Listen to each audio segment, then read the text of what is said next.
माथे पे चंदन लगावेले, दुनिया के छोड़ी सब मोह माया शिव जी के गुणवा गावेले। ओम नमः शिवाय। भर सावन पे गेरुआ कपड़ा माथे पे चंदन लगावेले, दुनिया के छोड़ी सब मोह माया शिव जी के गुणवा गावेले। रोज दिया जलावे घिउ के बत्ती के, हम तो पूजले भोले बाबा के, उ तो पूजले माता पार्वती के, वो तो पूजले माता पार्वती के।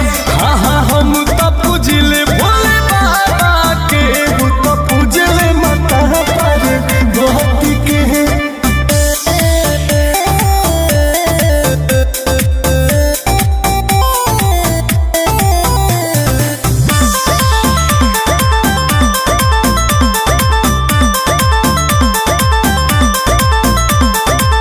अंकुश मुकेश संगे जाले शिवाला, भूखेले सावन सुमारी हो।